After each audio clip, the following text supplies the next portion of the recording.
The sentiment of anything can happen if you let it applies equally to P.L. Travers' own life. She changed not only her name, but her whole identity, from an unhappy Australian childhood for life as a successful writer on the other side of the world. But her very earliest memories were formed before all the problems of childhood began.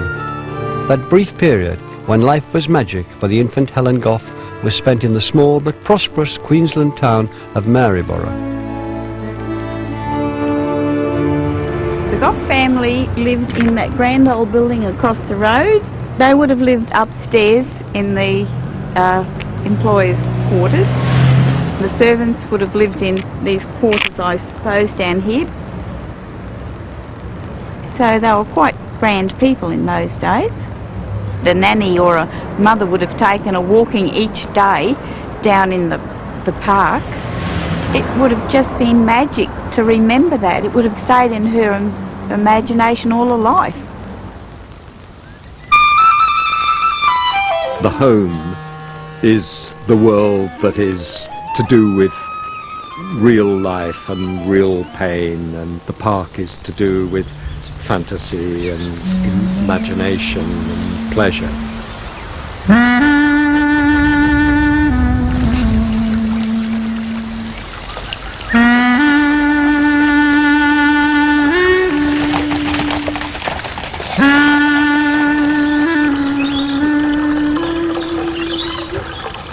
The death of a parent, the change of circumstances.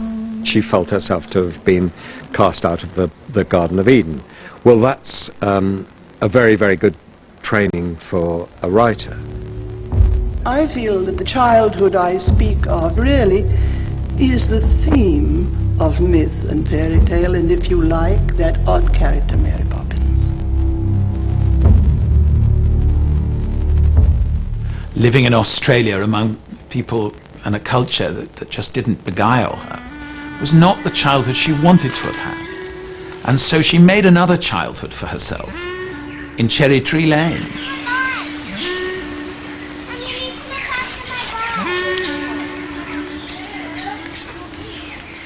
It's quite rare that someone comes up with a character who becomes mythic and eternal. I mean, of course, you could say J.M. Barrie did it with Peter Pan, you know, and there are one or two others, you know, Lewis Dodgson with Alice and so on.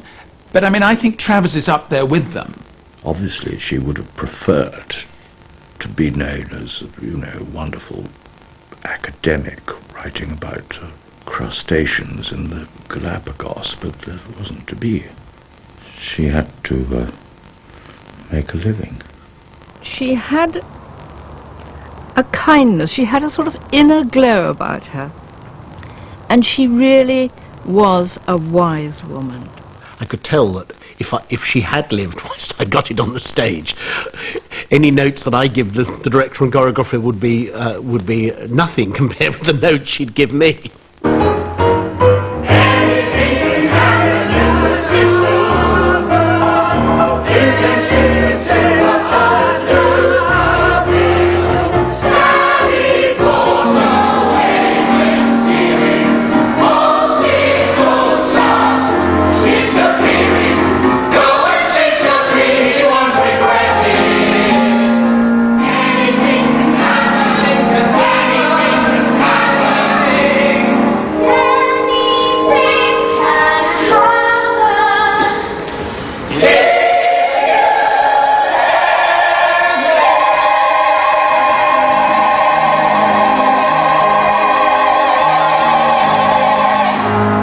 Stop there, hold on.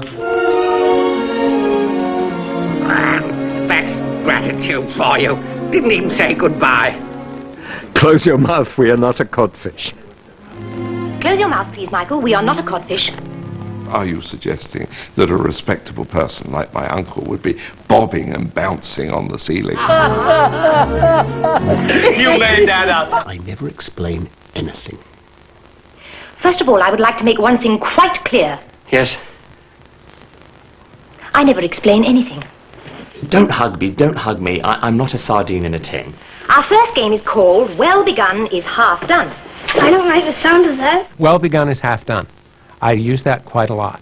Spitball Oh, Spitspotting to bed. Spitspot. Spitspot. Time for tea. There probably aren't words to describe your emotion. Now, gentlemen, please. On the contrary, there's a very good word. Am I right, Bert? Tell them what it is. Right. Supercalifragilisticexpialidocious.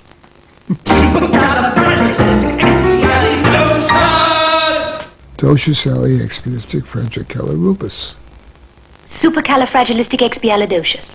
Yes, well done, you said it. When the children said, Mary Poppins, where is your home? And she replies, I'm at home wherever I am.